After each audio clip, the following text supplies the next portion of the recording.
You have had the great fortune of having two amazing women in your life, not just one. Yes. Your mother and a girlfriend, fiancée. Yes. So I think, what do people do if they don't have that mentoring? Yeah, you know, for me, I have definitely been very fortunate to have many strong support systems in my life. A lot of them have been women. My mother, who I mentioned in the Thai hospital, my fiancée Jenna, who I dreamed up this world record project with, and this wasn't just me out there climbing mountains. When we had to build a media campaign around what we were doing and brand it and market it and raise the money necessary and the logistics to be a 9 to 5, that was Jenna. She did all of those things. I sometimes joke that I had the easy job, which was just climbing the mountains, when she was, you know, juggling a million hats. And so having that support has meant the world to me. And I also should mention that I have 5 older sisters. So my God. I have many strong female influences in my life. But you know, having a strong support system has been a huge benefit to me.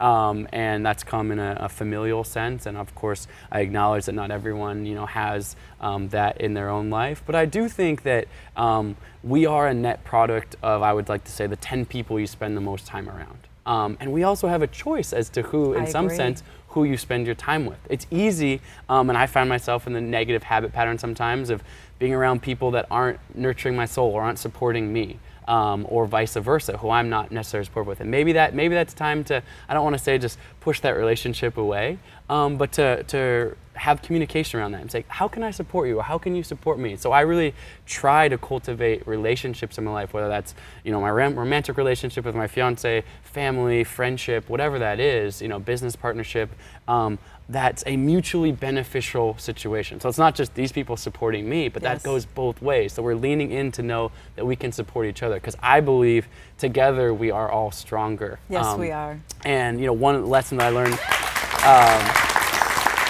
one of the great, you know, values that I learned from this mountaineering project, in this sense, not only I mentioned my mother through Thailand and Jenna through the project, was, you know, my nonprofit work was all focused on inspiring kids to get out and move their bodies. And so we asked kids through this, ultimately we had about 50 million social media impressions in our project. And we had this sort of two-way dialogue with school districts and kids everywhere, asked them this question: what is your Everest? We asked this open-ended question. I was climbing actual Mount Everest, but what is your Everest? That's great. And kids would say, you know, they would send us little videos or clips or even handwritten letters, say, you know, my Everest is to be the first person in my family to graduate from college. Or, you know, my Everest is to, I mean, kids are great, like, to be make sure the snow leopards are off the endangered species list. Or, you know, a million different things, be an astronaut, to be a doctor. I mean, a million sort of amazing goals.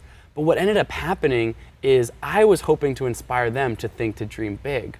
But as this project got harder and harder and harder, by the time I got to Mount Everest, I'd been climbing for over 100 days, just before I even began Mount Everest, let alone getting to the top of it. So I'm exhausted, I'm tired, the weather's getting bad, I get caught in a bad storm.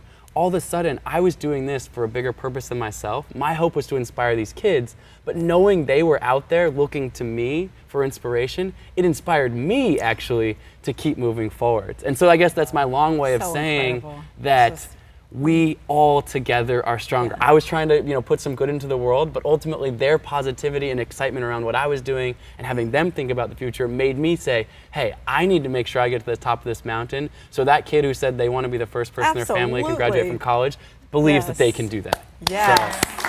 Amen to that. That's so amazing. That's so amazing. So what's the next thing on your list to do? Yeah, do you have another big challenge or goal? A couple things. You know, been really fun for me to have the opportunity now to share this story as far as wide as I can. So not only in nonprofit work, but I've been invited to, you know, speak publicly in the corporate setting, which is really fun for me to inspire, you know, whether it's I'm talking to kids or I'm talking to C-suite execs or whatever, but really to have that sort of inspirational outlook on life. So that's been a really fun thing for me. I'm working on a book right now to sort of tell the story of what I've been through, but also for me, you know, I'm 32 years old. I still have many more metaphorical Everests to climb in my life. And so I have a couple other, you know, big athletic feats that I haven't announced quite yet, but in 2018, stay tuned on that, that are along the same lines. It's me getting out there, you know, whether that's world record breaking feats or pushing my body, but it's always in a way that is catalyzing of movement around me. I like to think that I'm really just maybe the 1% of the story in the middle, but this is all about other people realizing their own goals, their own dreams, their own passions, whatever that is, big or small.